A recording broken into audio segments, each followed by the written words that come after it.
مولاي صل وسلم دائما أبدا على حبيبك.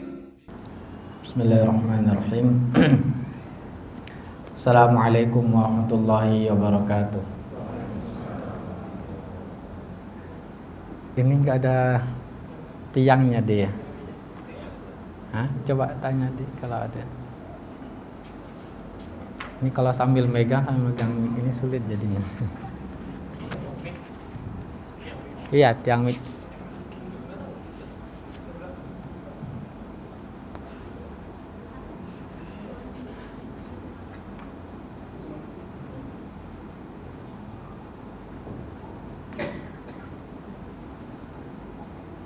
Innal hamdalillah nahmaduhu wa nasta'inuhu wa nastaghfiruh wa na'udzu billahi min syururi anfusina wa sayyiati a'malina man yahdihillahu fala mudhillalah wa may yudlil fala hadiyalah. Asyhadu an la ilaha illallah wahdahu la syarikalah wa anna Muhammadan 'abduhu wa rasuluhu la nabiyya ba'd. Kaum muslimin, kaum muslimat yang dicintai oleh Allah Subhanahu wa taala, kita bersyukur kepada Allah yang mana Allah SWT masih senantiasa melimpahkan nikmatnya kepada kita. Nikmat iman ini adalah nikmat yang paling besar yang Allah Ta'ala berikan kepada kita. Banyak orang yang hidup di dunia ini tidak seluruhnya diberikan oleh Allah SWT nikmat iman ini.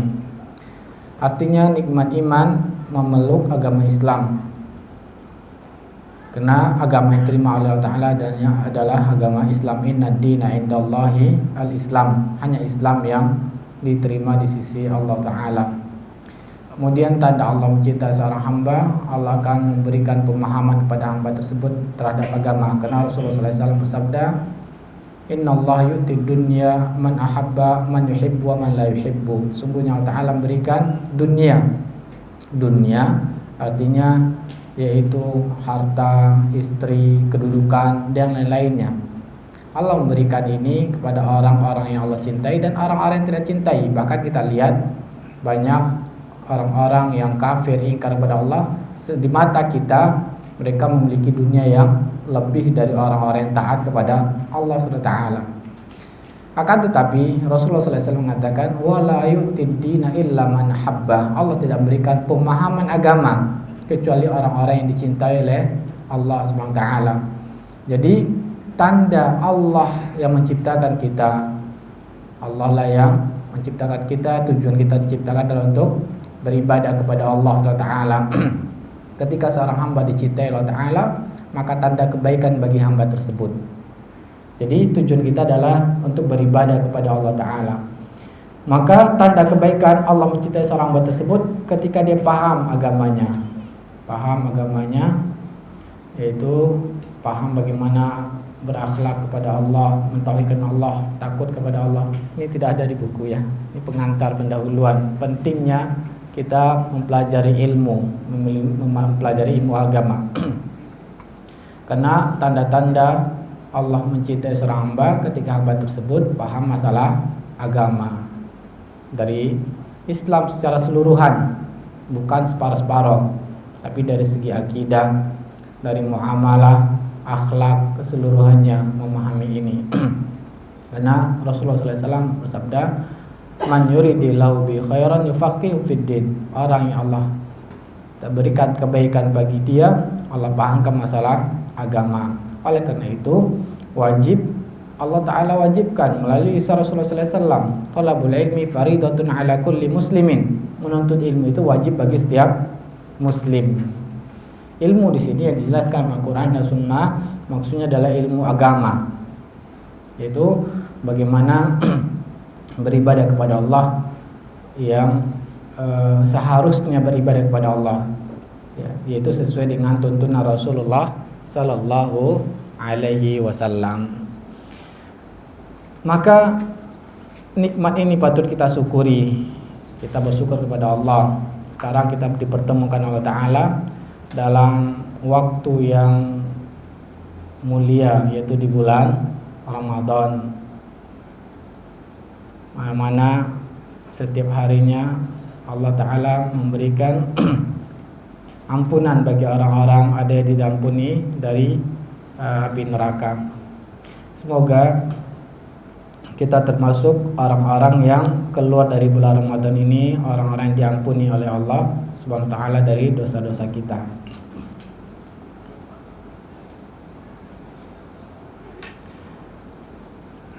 Yang mana saat sekarang ini kita dalam beribadah kepada Allah Subhanahu wa taala dalam berpuasa.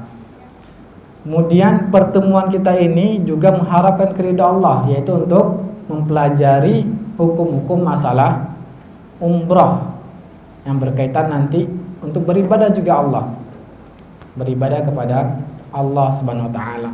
Semoga mari kita perbaiki niat kita itu ikhlas karena Allah Ta'ala, bukan harap yang lain, bukan agar dipuji oleh orang. Kalau niat kita bukan karena Allah, maka sia-sia harta, waktu yang kita keluarkan. Tapi mari kita perbaiki niat kita, betul-betul kita untuk berniat kepada Allah Subhanahu wa taala untuk beribadah kepada Allah. Nah, ibadah ini penting, Bapak-bapak, Ibu-ibu. Diterimanya ibadah Allah Ta'ala ada dua syarat. Apa saja syaratnya? Pertama, ikhlas tadi. Wa ma umiru illa liya'budullah mukhlishina lahuddin. Mereka tidaklah diperintahkan kecuali beribadah kepada Allah dengan ikhlas. Iya. Yang kedua apa? Ittiba, harus sesuai dengan tuntunan Rasulullah sallallahu alaihi wasallam. Kalau tidak sesuai dengan tuntunan Rasulullah sallallahu alaihi wasallam, maka ibadah tersebut tidak terima. Telah jelaskan oleh Ummu Aisyah, man amila amalan laisa alaihi amruna fa huwa raddun. Barang siapa yang beramal ya yang tidak sesuai dengan tuntunan kami, maka dia tertolak ya. Jadi ibadah dianggap suatu ibadah, amal soleh di sisi Allah Ta'ala diterima Ta'ala ketika dia ikhlas, betul-betul mengharapkan keridhaan Allah Subhanahu wa taala. Kemudian harus sesuai dengan tuntunan Rasulullah sallallahu alaihi wasallam. Kalau tidak sesuai tuntunan Rasulullah sallallahu alaihi wasallam, maka dia ditolak, maka dia tertolak. Inilah tujuan Rasulullah sallallahu alaihi wasallam diutus, yaitu untuk menjelaskan bagaimana cara beribadah kepada Allah Subhanahu wa taala. Jadi ibadah bukan hanya dengan ikhlas saja, kemudian dengan prasangka. Ini yang sering akan kita lihat nanti, atau mungkin bapak-bapak yang sudah pernah umroh akan melihat berbagai macam cara orang melakukan ibadah umroh ini. Ada yang dinyanyikan, banyak hal-hal yang diiramakan berzikirnya, kemudian macam-macam ya. Ada doa-doa tertentu ketika tawaf pertama, doanya khusus, dan ini seluruhnya tidak pernah dituntunkan oleh Rasulullah sallallahu alaihi wasallam. Jadi kalau kita sudah sulit kita mengerjakannya, menghafalnya, apalagi bacanya panjang-panjang, tetapi tidak sesuai dengan tuntunan Rasulullah sallallahu alaihi wasallam, maka dia diancam dengan tertolak amal ibadah tersebut. Inilah pentingnya bagi kita untuk sebelum beribadah tersebut mengetahui dulu ilmunya bagaimana Rasulullah sallallahu alaihi wasallam.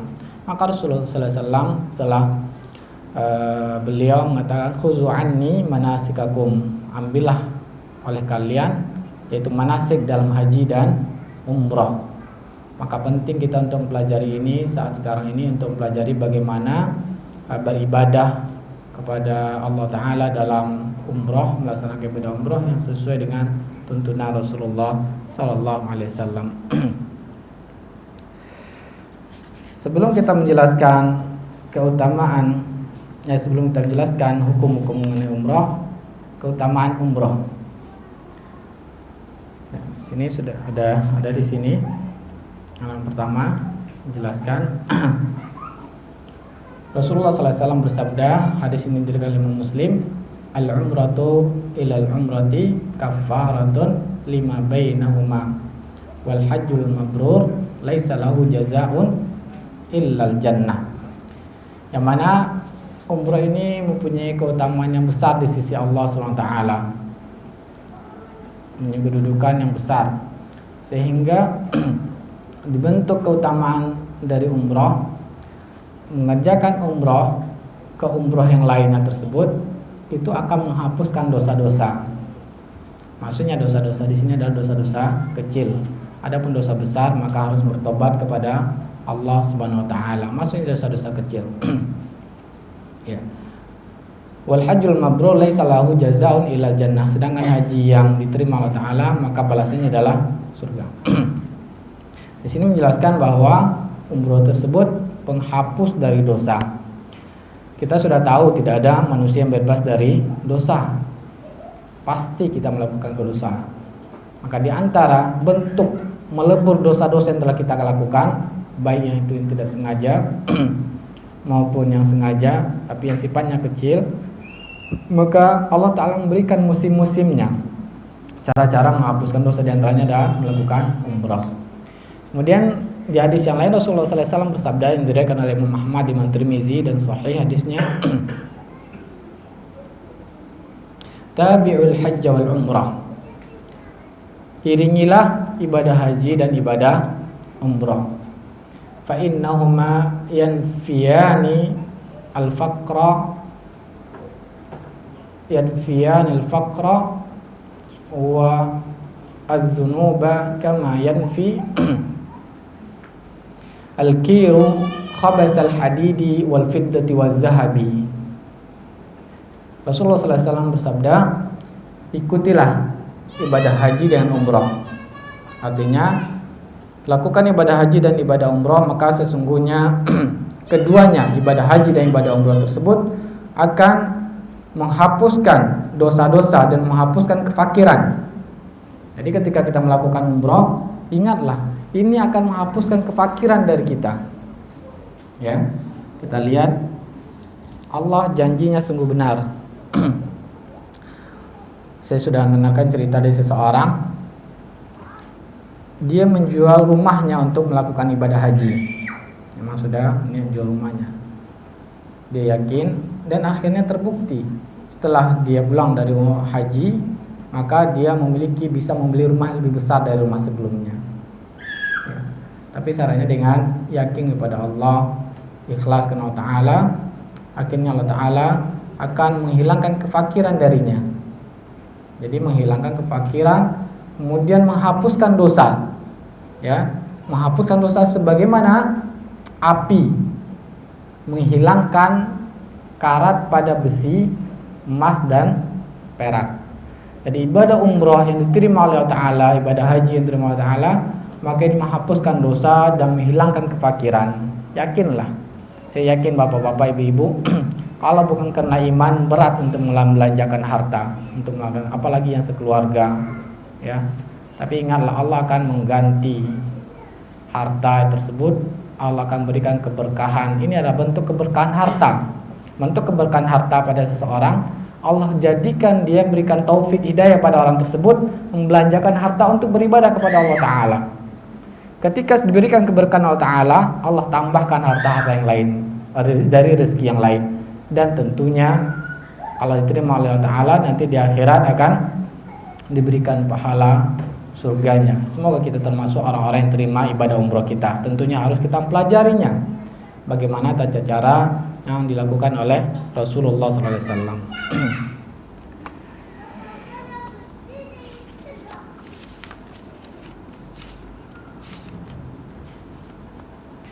Ya, hendaknya kita melakukan suatu ibadah, apalagi ibadah kita ini, umrah kita di dalam bulan Ramadan, Masya Allah. Rasulullah SAW mengatakan, al-hajju fi Ramadan ta'dilu al-umratu fi Ramadan ta'dilu hajjah. Melakukan umrah di bulan Ramadan pahalanya bagaikan ibadah haji. Ya. Karena apa? Karena Rasulullah SAW mengatakan, ini sudah jelas bahwa pahalanya adalah bagaikan ibadah haji. Yang kita dapati ternyata juga apa? Di bulan Ramadan ini luar biasa tantangannya. Sesuai dengan hadis Rasulullah SAW mengatakan, Inna azamal ajri ma'azamal bala.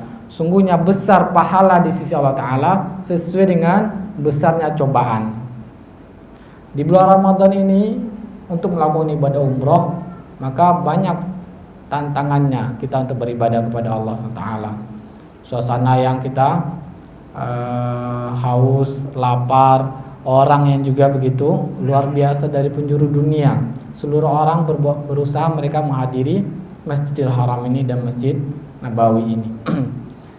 Jadi makin berat cobaannya, makin berat tantangannya, sehingga pahalanya pun diberi Allah Ta'ala dengan pahala yang besar baiknya ibadah haji. Luar biasa ramainya insyaallah. Bagi yang sudah sering umroh di bulan Ramadan dia mengetahui bagaimana ramainya, ya. Lapar, haus, kemudian itu kalau betul-betul ikhlas karena Allah Ta'ala, maka Allah akan berikan pahala yang besar baikkan ibadah haji. Maka kita lihat halaman 11, sebaiknya yaitu mari kita memperbanyak bertaubat kepada Allah. Dengan taubat tersebut Allah akan mudahkan kita dalam melakukan ibadah nanti. Karena diantara bentuk Allah mencintai seorang hamba yaitu hamba yang sering bertaubat kepada Allah. Innallaha yuhibbut tawwabina wa yuhibbul mutatahhirin. Sungguhnya Allah mencintai, yaitu siapa? Orang-orang yang senantiasa bertaubat kepada Allah. Tadi sudah kita jelaskan, tidak ada manusia yang terbebas dari kesalahan. Pasti kita melakukan kesalahan. Maka dengan taubatlah penghilang dari kesalahan tersebut. Ketika Allah sudah mencintai, Allah mudahkan urusan kita nanti dalam ibadah. Ya. Karena kita sudah tahu bagaimana sulitnya ibadah nanti, tapi kalau kita termasuk Allah hamba yang dicintai Allah Ta'ala, karena tadi jaminannya ketika kita bertobat kepada Allah, Allah akan mencintai kita. Ketika Allah sudah mencintai kita, apa? Allah akan mudahkan kita, diberikan hidayah, taufik, sehingga dalam melaksanakan ibadah nanti akan menjadi ringan bagi kita. Ya, ini yang pertama. Adabnya sebelum kita nanti, mari kita mulai dari sekarang untuk senantiasa bertobat kepada Allah dari dosa besar. Itu kalau ada hak-hak manusia segera kembalikan. Kita tidak tahu ajalnya. Ajal kita tidak tahu. Siapa tahu kita diwafatkan di sana nanti, dan ini salah satu tanda kebaikan oleh Allah Ta'ala, yaitu dalam meninggal dalam keadaan beribadah kepada Allah. Karena Rasulullah SAW bersabda, Innallaha idza habba qauman ibtalahu. Sungguhnya Allah apabila mencintai seorang hamba, Allah akan ista'malahu. Allah akan mempekerjakannya. Maka para sahabat bertanya, masta'malahu, apa maksudnya mempekerjakannya? Maka Rasulullah SAW an yahdiyahu bi an ya'mala salihan summa yubda alaih. Allah memberikan hidayah kepada hamba tersebut untuk beramal soleh, ya. Kemudian Allah cabut nyawanya nanti dalam keadaan beramal soleh. Nah, kita tidak tahu keadaan kita nanti. Siapa tahu keadaan kita di sini sehat-sehat saja. Banyak kejadian sering terjadi di sini sehat-sehat saja, alhamdulillah. Tapi ketika di sana karena perubahan cuaca yang drastis, orang yang ramai dan segalanya maklum dalam perjalanan, tiba-tiba barusan kemarin saya ketemu dengan salah seorang menceritakan tentang anaknya sehat, bugar. Ketika berangkat di sana, ternyata tiba-tiba sakit perutnya. Qadarullah, sakit siang, malamnya meninggal di sana. Dan meninggalnya di malam Jumat, ya. Kemudian disolatkan di Masjidil Haram. Ini tanda kebaikan. Kita bukan sesuatu yang parno ya, tapi ini suatu yang masalah menyangkut kematian ini kita tidak tahu ajal kita. Maka mari kita mempersiapkan, siapa tahu kita dijemput Allah Ta'ala. Ini adalah satu tanda kebaikan, karena hidup di dunia adalah sementara, sedangkan kehidupannya abadi ada di akhirat. Maka seorang muslim mukmin yang beriman pada Allah akhir, maka dia akan berusaha untuk diwafatkan dalam keadaan beramal soleh. Ya, maka wasiatkan kepada orang-orang terdekat kita bahwa kalau seandainya punya hutang, nah hutang ini berbahaya. Nah, ini di poin berikutnya itu masalah kezaliman hutang, orang yang disakiti, perkataan dan perbuatan. Ya, karena hak manusia Allah tidak akan mengampuni kecuali dia meminta maaf pada hak manusia tersebut. Jadi kalau ada hak-hak orang, tetangga atau hutang, kalau belum mampu membayarnya sekarang, maka wasiatkan. Karena seorang syahid saja, mati syahid, balasannya tidak ada kecuali surga, tapi dia akan tertahan di pintu surga. Ya, akan tertahan dengan sebab hutang yang ada pada dirinya. Oleh karena itu, kalau seandainya siapa tahu qadarullah, ya kita tidak tahu umur kita dan kita memiliki hutang dan kita tidak wasiatkan, ini menjadi apa? Penghalang kita nantinya di atau suatu hal yang tanda keburukan bagi kita. Bukankah dalam hadis Rasulullah SAW mengingatkan salah seorang sahabat yang menjamin hutang temannya. Maka Rasulullah SAW mengatakan, al-an barida jildu, sekarang barulah dingin kulitnya. Itu hanya tertunda dalam membayar hutang, sehingga dengan dibayarkan hutangnya menjadi tenang dalam akhiratnya. Maka segera kita jangan lupa kita mewasiatkan kalau ada hutang dan hal-hal yang kita menyakiti orang lain, maka minta maaf pada orang tersebut. Ya. Kemudian ini kita dalam keadaan safar, maka carilah, semoga kita seluruhnya adalah termasuk orang-orang yang cinta Allah Ta'ala, tapi carilah orang-orang yang betul-betul akan dalam perjalanan nanti akan mengingatkan kita kalau melakukan kesalahan, ya, mengingatkan kita dalam kesalahan, sehingga ketika seorang yang baik adalah ketika diingatkan dan dia kembali kepada Allah, mau menerimanya dan mau mengamalkannya. Ini tanda yang baik. Dan teman yang baik ketika melihat temannya salah, maka dia mengingatkan dengan cara yang baik juga. Ya, maka ini cara baik ini juga penting. Ya, cara yang baik juga penting. Maka ketika ada kesalahan dari pihak ini misalkan atau temannya, maka diingatkan tapi dengan cara yang baik sehingga mudah diterima oleh, karena pada asalnya manusia tidak mau disalahkan, ya kan? Bapak-bapak. Maka dengan cara yang baik akan lebih mudah untuk diterima nasihat tersebut. Ya, berikutnya masuk kita pada hukum-hukum tentang umroh. Rukun umroh itu ada 3.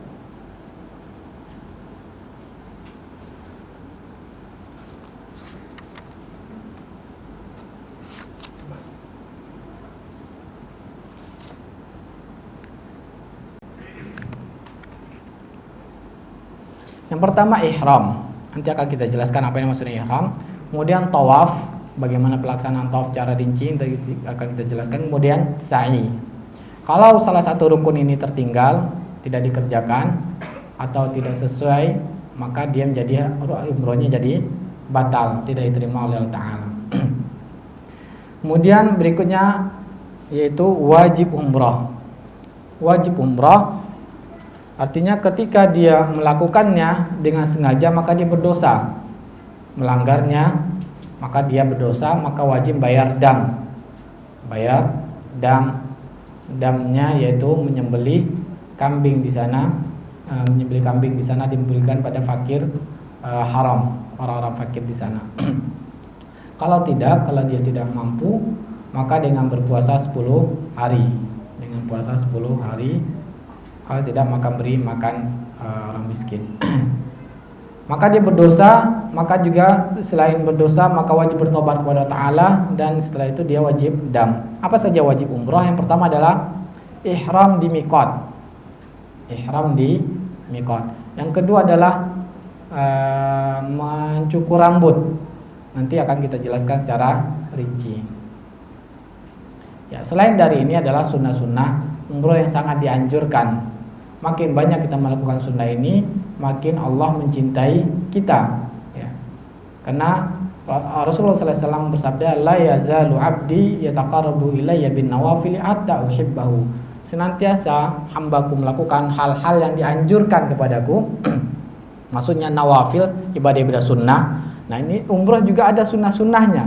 Makin kita mengerjakannya, sunnah tersebut, maka Allah akan makin mencintai kita. Balasannya apa ketika Allah mencintai kita? Fa idza ahbabtu fa kuntu sam'ahu alladhi yasma'u bihi wa barasahu alladhi yabsuru bihi, maka aku akan membimbing matanya hanya untuk melakukan ketaatan kepadaku. Maka aku akan membimbing pendengarannya, aku membimbing tangannya, kakinya. Artinya Allah akan berikan taufik kepada kita nantinya untuk senantiasa dalam ketaatan kepada Allah. Ya. Sehingga dijaga dari anggota kita, badan kita dari bermaksiat kepada Allah Subhanahu wa taala. Jadi mari kita lakukan perbanyak ibadah sunnahnya, nanti akan kita rincikan.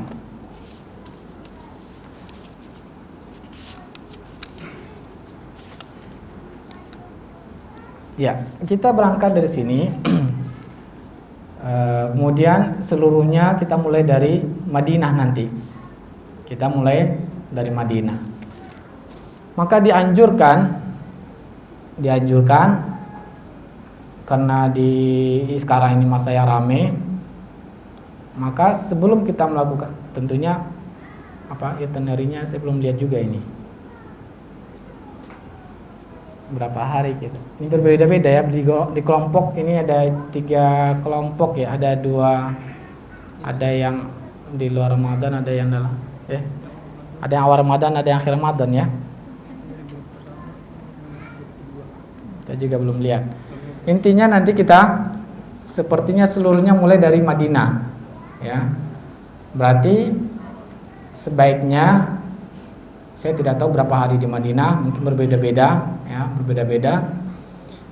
Maka nanti ketika akan melakukan ibadah umroh, kita fokus pada manasik umrohnya. Insya Allah kalau ada pun dalam adab-adab atau hal-hal yang dianjurkan dalam kota Madinah atau di Mekah, nanti akan kita sampaikan pada kajian-kajian kita nanti di sana insya Allah taala. Sekarang kita fokus pada manasik untuk umrohnya. Maka dianjurkan kita untuk sebaiknya di hotel kita untuk mandi. Jadi ini sunnah, diantara sunnah umroh, maka membersihkan badan sebelum ihram. Maka dianjurkan nanti untuk sunnahnya itu mencukur hal yang butuh untuk dicukur. Contohnya rambutnya mungkin yang sudah ini perlu dicukur, maka dicukur sebelum ihram. Kemudian mungkin kumisnya yang mungkin sudah mulai mungkin butuh untuk dicukur, maka bagi laki-laki dicukur. Kemudian kuku dibersihkan ya. Kemudian mandi ini disunahkan, dianjurkan. Kemudian mencabut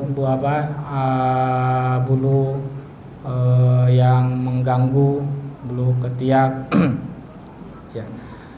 Nah, setelah itu kemudian sunnah juga bagi laki-laki untuk berpakaian, yaitu rida dan izar. Disunnahkan berpakaian. Wajibnya kapan? Wajibnya nanti ketika ihram. Adapun sebelum berangkat tersebut sudah mempersiapkan, ini disunnahkan. Ya, wajibnya yaitu berpakaian rida dan izar, pakaian atas dan bawah laki-laki ini sebelum ke tempat mikot.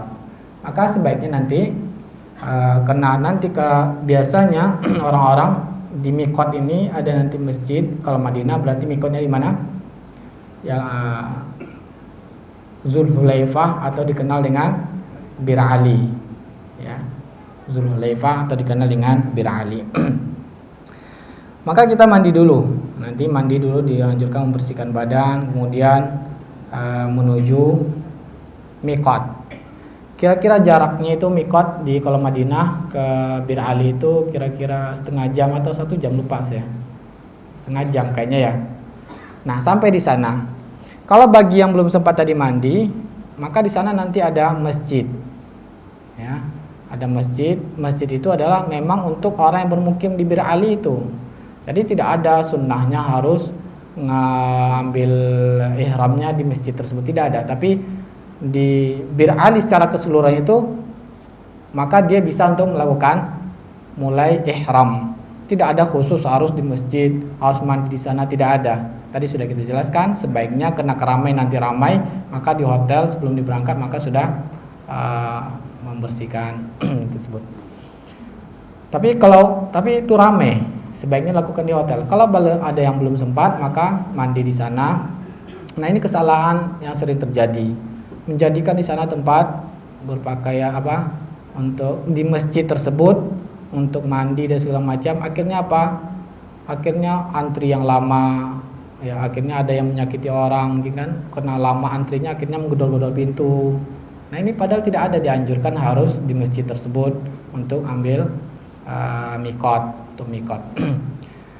Kemudian kalau bertepatan dengan waktu sholat, maka Rasulullah SAW ketika Haji Wada, maka beliau sholat zuhur di sana 2 rakaat. Beliau sholat zuhur 2 rakaat. Maka tidak ada disunnahkan sholat khusus untuk ihram. Ya, tidak ada disunnahkan.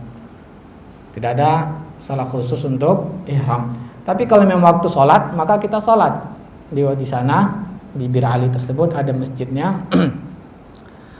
Nah, setelah sholat, kalau tidak ada waktu sholat, mungkin bisa juga karena kita berada di masjid untuk melakukan berwudu dan sholat sunat tahiyatul masjid atau sholat wudu. Jadi tidak ada meniatkan sholat sunnah khusus untuk ihram, tidak ada tentunya dari Rasulullah SAW. Kalau kita niatkan berarti jadi sia-sia ibadah tersebut. Ya. Kalau memang diniatkan khusus ini untuk ihram. Kemudian nanti di sana, ini dari yang mana ini?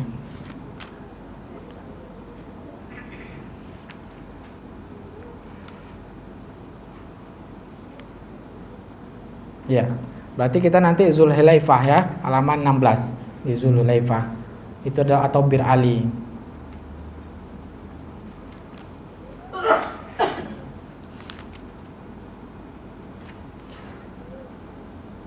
Nah, lihat itu pakaian gambar 18.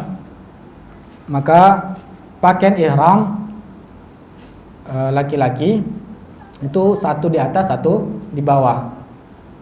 Dan tidak ada pakaian warna khusus, cuma lebih baik warna putih. Ya, kalau nggak warna putih, warna yang lain juga tidak apa-apa.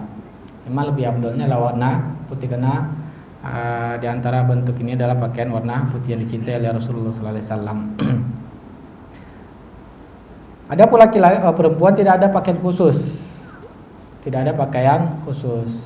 Kemudian nanti mulai kita berniat untuk ihram. Maka kita mengucapkan apa? Labbaika umratan. Atau labbaik Allahumma umratan. Atau kalau ingin tambah, labbaik Allahumma umratan la sum'ata fiha wa la riya. Ya Allah, aku memenuhi ibadah umrah kepadamu dengan bukan kena sombong dan riya. Ya, labbaik Allahumma umratan. Di halaman berapa ini? Oh, ada ini halaman 22. Halaman 22. Allahumma labbaika umratan atau labbaika umratan boleh juga. Atau labbaik Allahumma umratan. Halaman 22.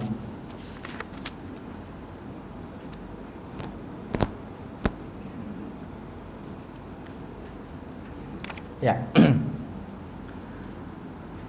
Kemudian dianjurkan pakai syarat. Niat tersebut kita pakai syarat. Khawatir siapa tahu tiba-tiba kita sakit, ya. Kalau tidak dapat tanpa niat syarat ini, maka wajib mengqadanya di berikutnya. Tapi kalau dengan niat syarat ini, maka tidak wajib mengganti. Qada arti mengganti. Ya.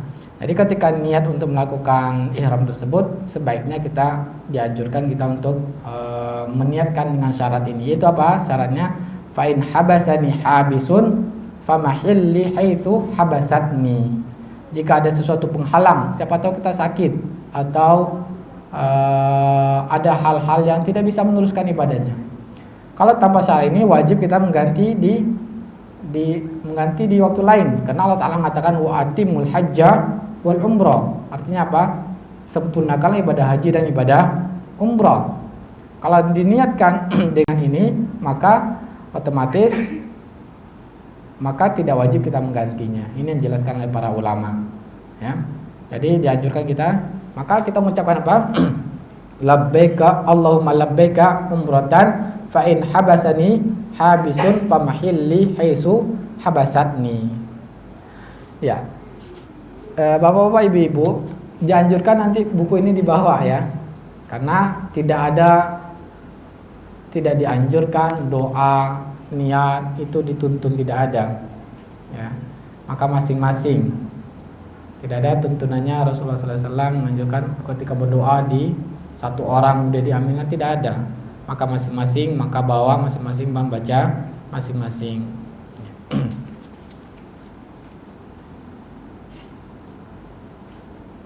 Kemudian dianjurkan memperbanyak talbiyah, yaitu labbaik Allahumma labbaik, labbaik la syarika labbaik, innal hamda wan ni'mata laka wal mulk la syarika lak. Nah, ini sunnah. Sunnah artinya dia dikeraskan suaranya bagi laki-laki, bagi perempuan tidak dilirihkan suara, jangan dikeraskan karena suara perempuan adalah aurat. Maka laki-laki, nah biasanya zaman Indonesia ini malu-malu, kalem-kalem biasanya, maka dianjurkan meninggikan suara bagi laki-laki, memperbanyak ini. Ya. Jadi kapan waktu talbiyah ini? Sejak ihram hingga permulaan tawaf. Kapan berhentinya mengucapkan ini? Ya, ketika sudah akan mulai tawaf berhenti. Maka sepanjang dari tersebut, nah itu biasanya kalau naik bis dari Bir Ali ke sampai Mekah itu sekitar 6 atau 7 jam kalau lancar, ya. Maka dalam perjalanan bahkan sampai ke hotel, kemudian di hotel masih dianjurkan juga, dari hotel sampai ke Masjidil Haram juga masih dianjurkan kita untuk mengucapkan ini. Jelas ya? Perbanyak, perkeras, jangan malu-malu, karena ini adalah sesuatu yang dicintai Allah Ta'ala.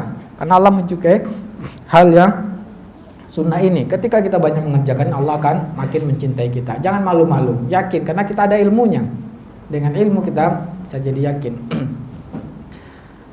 Dianjurkan memperbanyak ini.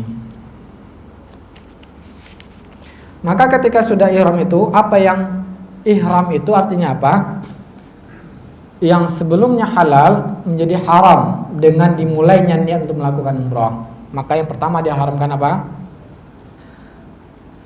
Menggunting rambut atau kuku, karena ini kita akan beribadah kepada Allah. Hikmahnya kata para ulama karena kita akan melakukan suatu ibadah yang besar, maka dianjurkan dalam ibadah agar diterima Allah Ta'ala dalam keadaan menunduk, menghinakan diri di sisi Allah Ta'ala.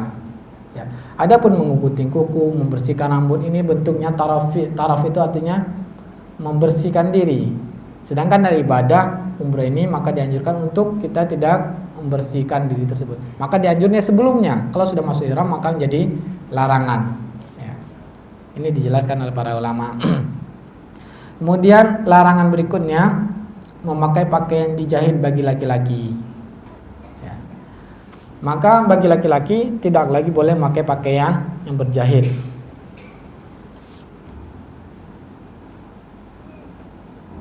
Ya, maka tidak boleh memakai pakaian berjahit yang termasuk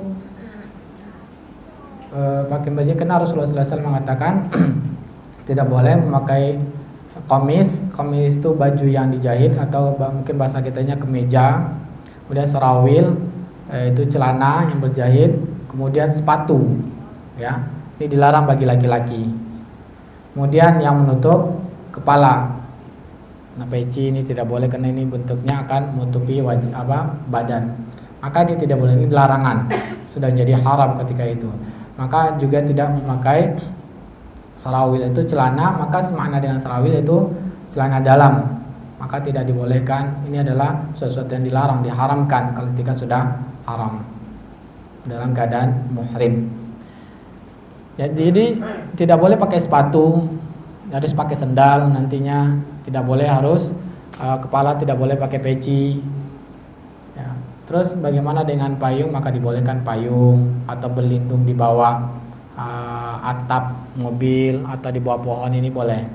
Tidak mengapa karena ini sifatnya tidak langsung dengan.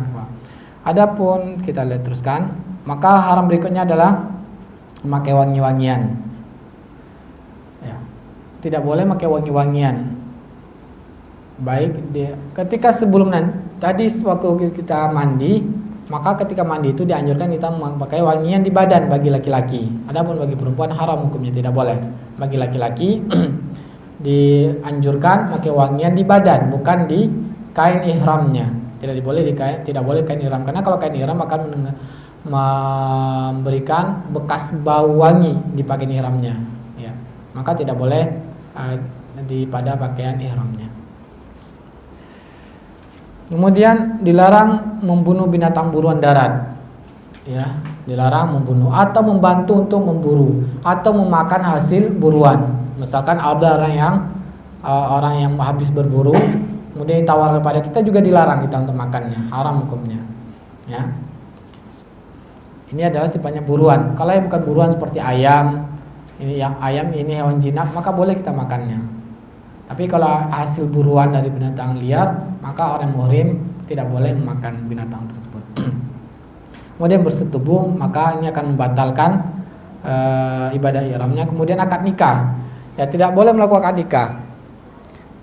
Mungkin ada pernah ini sengaja melakukan akad nikah di Masjidil Haram atau di Masjid Nabawi, di sini pergi ke sana untuk melakukan akad di sana, maka tidak sah, berdosa hukumnya ketika ini dilanggar, ya. Kalau ingin melakukan akad nikah, misalkan setelah selesai dari tahallul nantinya, ya, tidak boleh melakukan akad pernikahan. Ada yang melakukan akad nikah di sana? Kemudian tidak boleh berbuat fasik, bertengkar atau berbantah-bantah dengan teman. Kemudian memotong tumbuhan tanah haram atau mengganggu binatang buruannya, kemudian menutup kepala, ya. Ini adalah bentuk larangannya.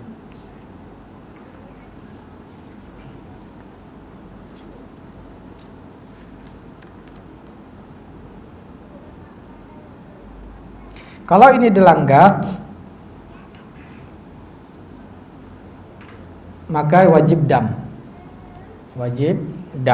Artinya menyembelih satu kekambing dari bagaimana pada fakir miskin.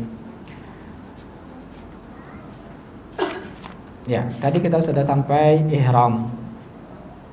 Ya, kemudian maka kita akan melakukan perjalanan yang bis sekitar 6 atau 7 jam, kemudian sampai di hotel. Maka dianjurkan juga bagi yang bisa untuk mandi kembali karena habis safar yang melelahkan, mungkin keringat, maka dianjurkan mandi di hotel bagi yang memungkinkan, atau lihat nanti kondisi kita, lihat kondisi memungkinkan atau tidak mandi.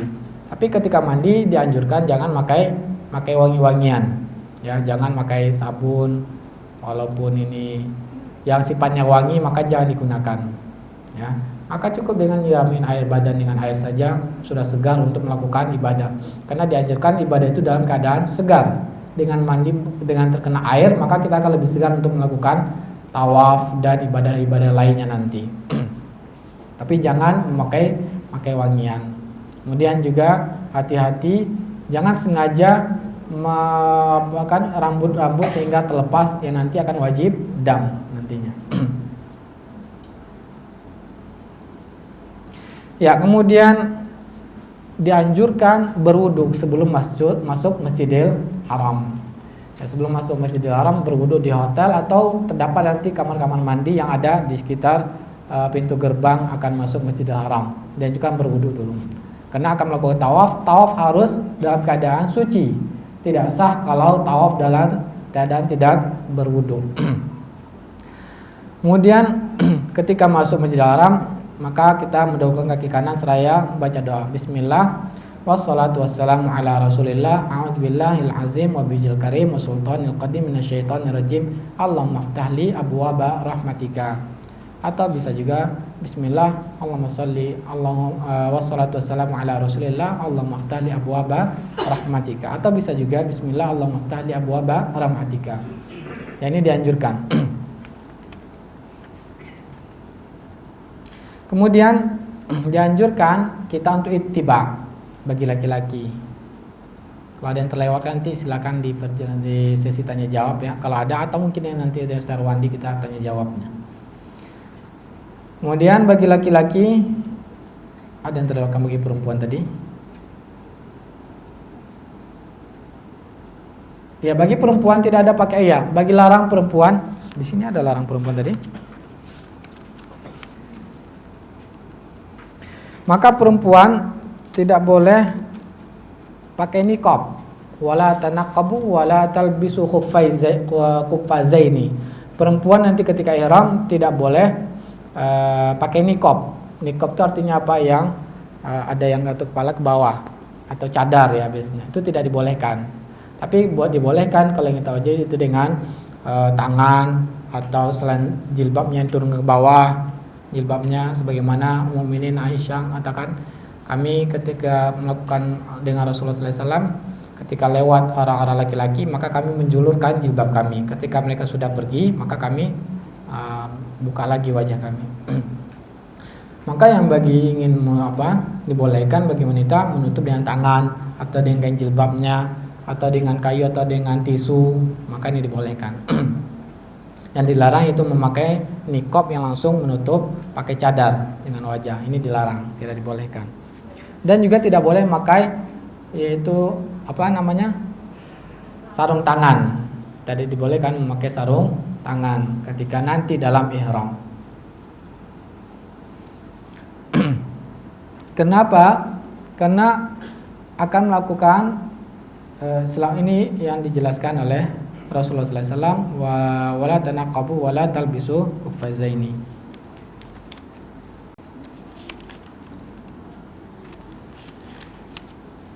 Ya, bagi laki-laki maka dianjurkan ittiba.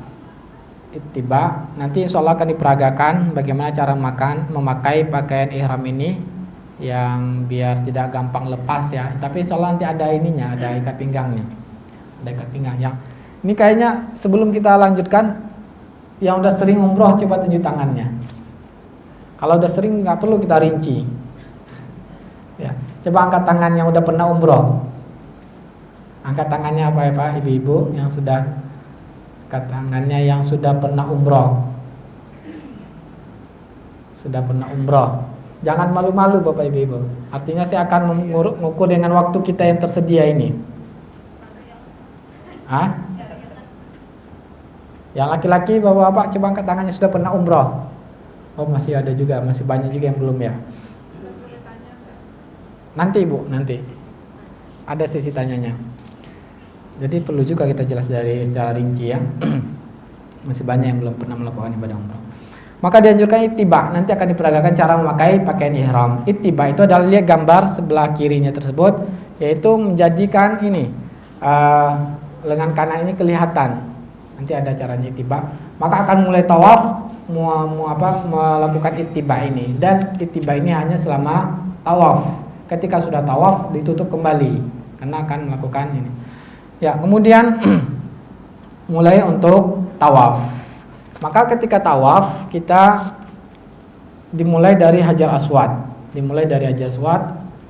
Lihat nanti lihat gambar. Nah, itu ada gambar, ada Hajar Aswad. Nah, itu lihat di gambar sebelah kiri. Nah, mulai itu sejajar ya Hajar Aswad. Dan itu ada lampu hijau. Di sini misalkan di sisi ini misalkan Hajar Aswad. Nah, setara dengan ini ada lampu hijau nanti di sini di tiang. Jadi yang setara segaris ini kita memulai dari. Jadi Ka'bah ini kiri kita dan yang lampu hijau ini sebelah kanan kita. Kita memutar melawan arus jarum jam, arah jarum jam. Ya, bertentang berlawan dengan arah jarum jam. Ketika memulai dianjurkan kita tuh apa? Kalau bisa mencium, tapi ini tidak mungkin. Hampir mustahil ini ketika di bulan Ramadan, sulitnya. Ya. Kalau tidak bisa dengan tongkat juga mungkin seperti tidak bisa. Ya. Maka cukup dengan apa? Isyarat. Maka kalau bisa mencium atau tidak dicium dengan tongkat, setelah itu tongkat dicium atau dengan dipegang. Ya. Dipegang, maka setelah itu tangan kita cium. Karena Hajar Aswad ini adalah batu yang turunkan dari surga yang dijelaskan oleh para ulama yang dahulunya adalah putih, lebih putih dari susu. Tapi akibat dosa-dosa Adam yang menempel sehingga dia menjadi hitam. Nah, ini dianjurkan. Kenapa? Ketika menyentuh ini dia akan menghapus dosa-dosa. Menghapus dosa-dosa yang disebutkan oleh Rasulullah SAW. Sungguhnya rukun Yamani dan Hajar Aswad ini ketika disentuh dia akan menghapuskan dosa-dosa kita. Tapi ini sifatnya sunnah. Sifatnya sunnah. Sedangkan kalau kita paksakan, ini adalah akan menyakiti orang lain, dan ini adalah sesuatu yang haram. Menyakiti muslim lain adalah haram. Maka jangan kita sampai salah beribadah, mendahulukan sunnah tapi melanggar yang haram. Jadi maka tidak sulit kita untuk melakukannya, hanya cukup dengan isyarat. Kalau dengan isyarat tidak dianjurkan untuk mencium. Nah ini ibadah itu tidak dengan dilihat. Nanti akan kita lihat orang-orang angkat dua tangan, kemudian gini-gini dia. Itu tadi dianjurkan. Ya, cukup dengan isyarat Bismillah Allahu Akbar. Ya. Kalau orang yang tidak mempelajari manasik, dia akan bingung nanti ketika melihat banyak orang, akhirnya dia tidak percaya diri, akhirnya ikut-ikutan juga, dituduh-tuduh juga.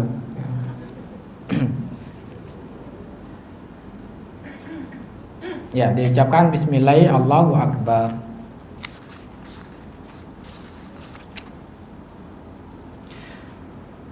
Kemudian dianjurkan ketika 3 putaran pertama itu untuk berjalan cepat, ramal, berjalan tapi syiddah, berjalan secara cepat. Ini dianjurkannya jelas. Ketika itu Rasulullah SAW melakukan haji wada. Orang-orang kufar Quraisy mengatakan, lihat tuh kaum muslimin, mereka dalam apa? Ketika itu kaum Madinah habis tertimpa musibah wabah, penyakit, jadi kurus-kurus. Jadi orang-orang Quraisy akan menghina mereka. Lihat sahabat Rasulullah SAW, mereka kurus-kurus. Maka Rasul ingin perlihatkan pada mereka bahwa kaum muslimin ketika itu kuat. Maka dianjurkan ittiba, melihatkan otot-otot laki-laki-lakinya. Kemudian berjalan ketika 3 pertama dengan semangat, berjalan tapi cepat, menunjukkan kaum muslimin bukan lemah. Ya. Maka ini menjadi sunnah, dianjurkan ketika tersebut, itu dengan jalan cepat pada 3 putaran pertama.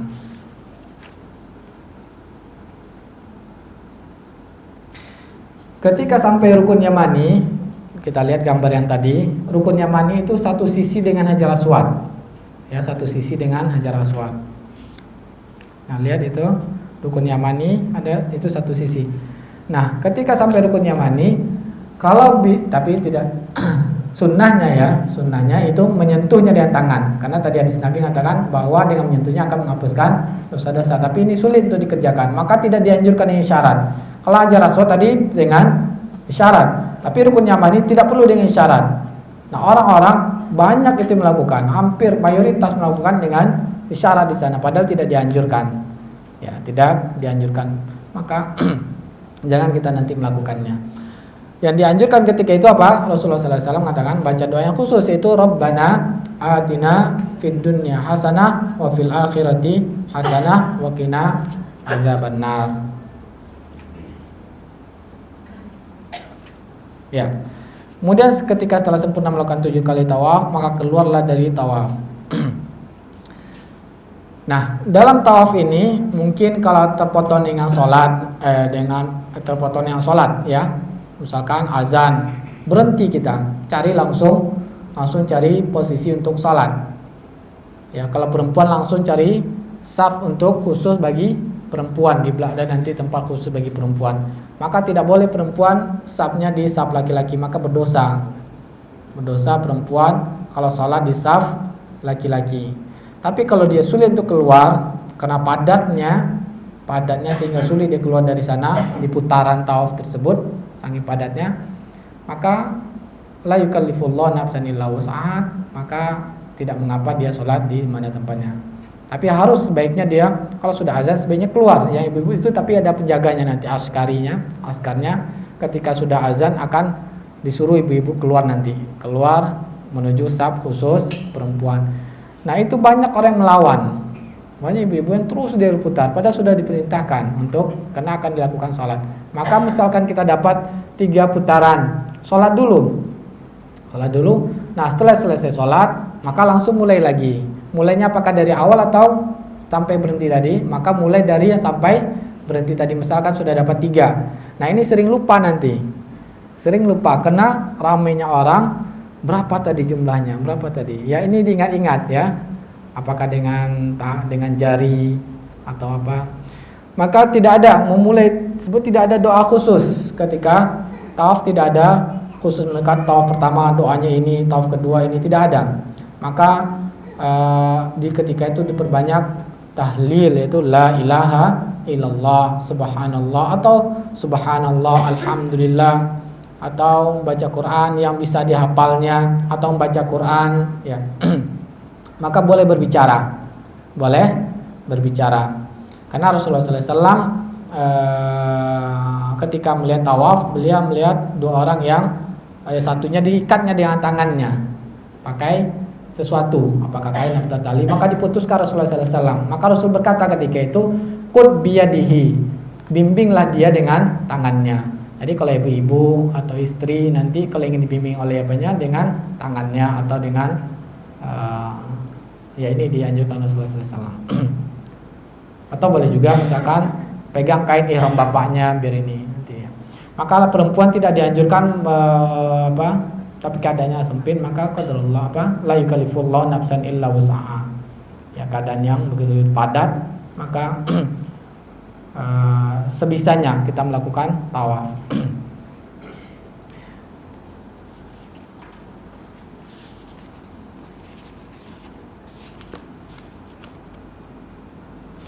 Setelah tawaf, jadi sudah kita jelaskan tidak ada doa khusus untuk tawaf tersebut.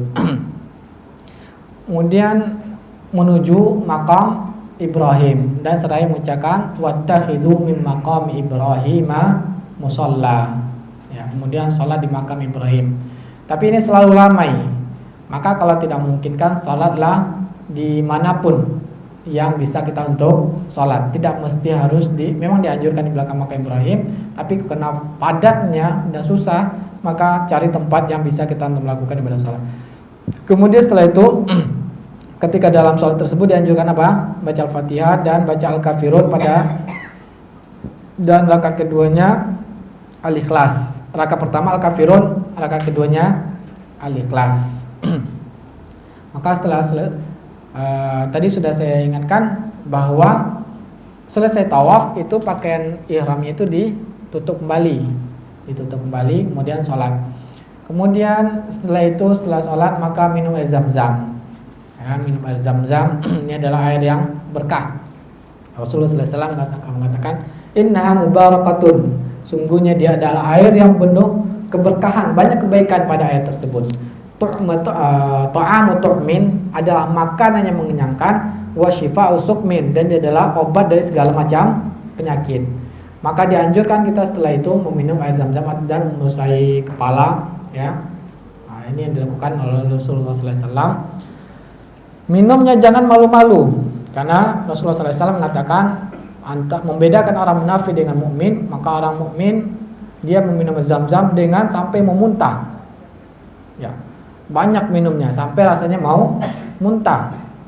Karena ini dianjurkan, sesuatu ibadah ada keberkahan, maka suatu kebaikan dianjurkan Rasulullah SAW. Rasulullah SAW tidaklah sesuatu kebaikan pasti beliau akan berusaha umatnya diperintahkan. Artinya ada airnya adalah air dari surga, mata dari surga, keberkahan dari Allah Ta'ala, maka perbanyak minum itu tersebut ya. Seorang mukmin hampir memuntah. Kemudian dianjurkan ketika atau setelah meminum air tersebut berdoa. Maka tidak ada doa khusus dari Rasulullah SAW, cuman dianjurkan untuk berdoa. Maka diantaranya doa Ibn Abbas, yaitu apa? Allahumma inni as'aluka ilman nafi'ah wa rizqan wasi'ah wa shifaan min kulli da'. Ada kayaknya di halaman berapa?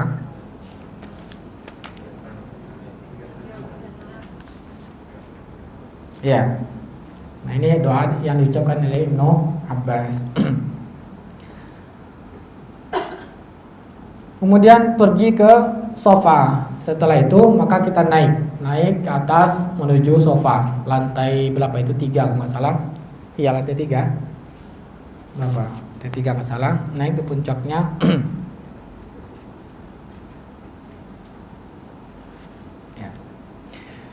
Kemudian ketika sampai di sofa, ketika mendekati sofa sudah mulai kelihatan, maka kita ucapkan inna sofa wal marwata min sya'airillah. Cukup, bisa juga kalau ingin teruskan inna sofa wal marwata min sya'airillah faman hajjal baita aw itamara fala junaha alaihi ay yatawafa bihima wa man tatawwa khairan fa huwa khairul lah.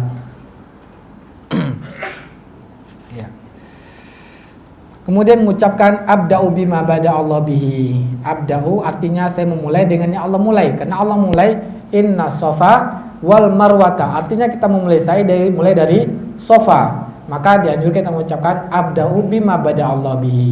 Ya. Ini hanya dilakukan di awal saja, tidak dianjurkan ke setiap sa'i. Ini hanya ketika di awal sa'i memulai abda'u bima bada Allah bihi. Kemudian naik dan kita mencari tempat yang posisinya bisa melihat Ka'bah, ya, melihat Ka'bah. Kemudian kita baca doa-doa berikut ini: Allahu Akbar, Allahu Akbar, Allahu Akbar, la ilaha illallah wahdah, la syarikalah, lahul mulku wa lahul hamdu wa huwa ala kulli syai'in qadir, la ilaha illallah wahdah, anjaza wa'dah wa nasara 'abdah wa hazamal ahzaba wahdah.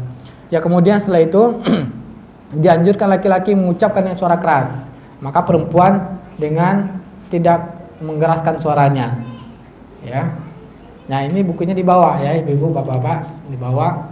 Kalau belum hafal dibaca ini. Tidak ada pembimbingan karena tidak dianjurkan Rasulullah SAW. Karena berdoa itu Allah Ta'ala mengatakan wa idza sa'alaki ibadi anni fa inni qarib. Aku dekat pada Allah. Jadi kita diminta Allah Ta'ala untuk meminta langsung pada Allah. Minta secara langsung, secara pribadi-pribadi. Kemudian setelah baca ini bagi laki-laki suara keras, kemudian perbanyak doa. Tapi doanya dengan suara jangan terdengar orang lain. Apapun doanya, maka diam setelah itu berdoa kepada Allah, mengangkat tangannya tinggi-tinggi. Bagi laki-laki, perempuan tidak dianjurkan. Ya, bagi laki-laki dianjurkan mengangkat tangan tinggi-tinggi dan berdoa kepada Allah. Mulai dari yang tadi, kemudian setelah itu diam dan berdoa kepada Allah apapun. Perbanyak doa ini adalah di antara waktu yang dianjurkan, Allah akan menerima doanya tersebut. Setelah itu ini dilakukan 3 kali. Doa kemudian baca lagi, doa lagi, baca lagi, baca ini lagi sampai 3 kali. Setelah itu mulai menuruni bukit Sofa. Menurun sedikit, itu ada kelihatan lampu hijau. Lampu hijau di atas kepala kita. Dan itu dahulunya itu adalah lereng ya. Bukit yang terjatuh lereng ya. Jadi sehingga dahulu Rasulullah SAW dan para sahabat mereka lari kecil di sana, berlari. Itu namanya sa'i, lari kecil. Kena curam sehingga, tapi sekarang sudah rata karena sudah dibentuk bangunan. Maka dianjurkan kita juga bagaimana Rasulullah SAW ketika dengan para sahabat berlari kecil sana, maka kita juga melakukannya berlari kecil, lari di sana bagi laki-laki. Bagi perempuan tidak. Hanya bagi laki-laki, perempuan adalah aurat, jadi gerakannya harus jalan seperti biasa. Nah, ini kesalahan sering terjadi ibu-ibu yang tidak mengetahuinya, Allah Ta'ala. Melihat orang lari, mereka juga lari, padahal wanita adalah aurat. Tidak dibenarkan wanita untuk lari. Jadi wanita hanya jalan biasa, laki-laki saja. Nah, bapak-bapak yang sudah selesai, dia akan lebih cepat kan karena berlari. Ditunggu nanti ibu-ibu di barisan belakang, atau istrinya ditunggu dulu. Ya, ditunggu setelah hanya pendek itu, hanya singkat lari itu. Dan tidak ada doa khusus di ini. Ada juga jamaah kita kebanyakan Indonesia ini mengucapkan dengan secara kompak, yang diucapkan oleh salah satu Ustadz Uji kalau nggak salah, Subhanallah walhamdulillah, didoakannya. Tidak dianjurkan ini ya. Masing-masing mereka seluruhnya mengucapkan ini sehingga terganggu orang yang lainnya. Ada orang yang berdoa, ada orang yang sedang berzikir kepada Allah. Nah, ini mengganggu ibadah orang-orang yang lainnya. Dia mengira itu ada sesuatu yang disunahkan, padahal itu adalah sesuatu yang tidak disunahkan oleh Rasulullah SAW.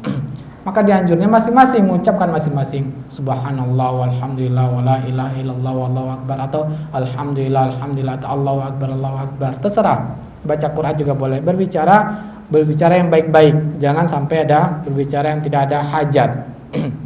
Memperbanyak ibadah kepada Allah Ta'ala ketika itu.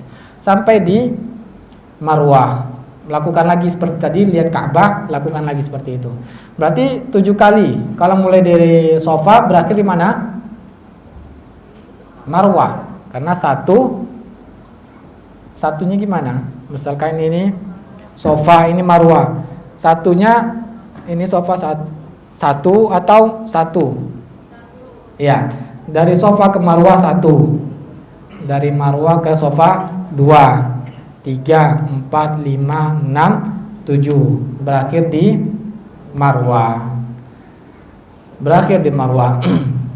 Dan ini dilakukan tadi, yang dianjurkan tadi sudah kita ucapkan. Kemudian setelah itu tahallul, selesai manasik, melakukan ibadah umrah. Jadi umrah itu singkat. Sebagian orang mempersulitnya dengan doa-doa yang tidak dianjurkan oleh Rasulullah SAW. Padahalnya singkat. Ketika dengan ilmu maka dia mudah. Nah, ibadah Allah tidak memberatkan. Ibadah yang Allah Ta'ala syariatkan itu mudah. Jangan persulit diri kita sendiri. Maka berikutnya adalah manasiknya adalah bercukur. Ya. Maka laki-laki Rasulullah SAW mengatakan Allah merahmati yaitu al-muhallikin, orang yang mencukur pelontos habis. Ya, habis sampai 3 kali. Kemudian sahabat yang mengatakan wal muqassirin ya Rasulullah, yaitu orang yang memendekkan. Memendekkan itu artinya memotong tidak sampai licin. Sampai 3 kali baru Rasulullah SAW wal muqassirin. Artinya doanya, kelebihan keutamaannya orang yang membotak cukur sampai habis 3 kali pahalanya daripada orang yang hanya memotong tidak pelontos. Jangan sia-siakan ini karena sesuatu yang ini adalah tadi wajib umrah. Jangan ada sebagian orang-orang muslimin hanya potong sedikit saja ini, maka tidak dianjurkan seperti ini ya. Kalau pakai mesin, kalau ada tersisa berarti itu muqassirin. Tapi kalau muhallikin betul-betul dengan setelah itu dengan pelontos. Jangan sia-siakan ini, maka sebaiknya kaum muslimin perhatikan ini, yaitu untuk mencukur habis. Ya, karena ada suatu ibadah yang mulia di sisi Allah Ta'ala. Jangan tanggung-tanggung ya. Kalau perempuan itu dikumpulkan rambutnya, dikumpulkan. Nah ini tempat cukur, ada tempat khusus. Jangan cukur di Marwah tadi atau di tempat di Masjidil Haram. Kenapa? Kalau bagi perempuan akan terlihat auratnya. Ya, akan terlihat auratnya, ini sesuatu yang haram, berdosa. Ya, jangan sampai terlihat auratnya. Rambut adalah aurat bagi perempuan. Maka perempuan dilakukan di hotel.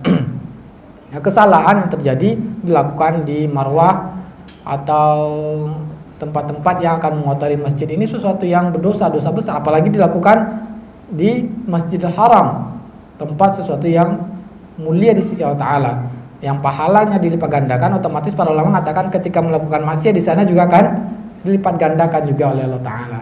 Jadi jangan sampai melakukan maksiat, menampakkan aurat. Maka perempuan dikumpulkan rambutnya, dipotong sekedar ujung ini ibu jarinya ya, ibu jarinya. Adapun laki-laki tadi sudah ada tempat khusus, akan diarahkan nanti di sana kita akan mencukur rambut bagi laki-laki.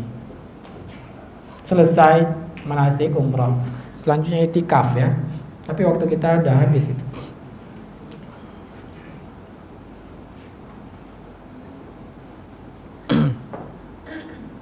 Jam berapa asar?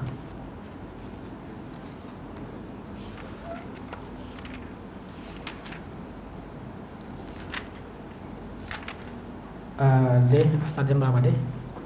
Asar jam berapa?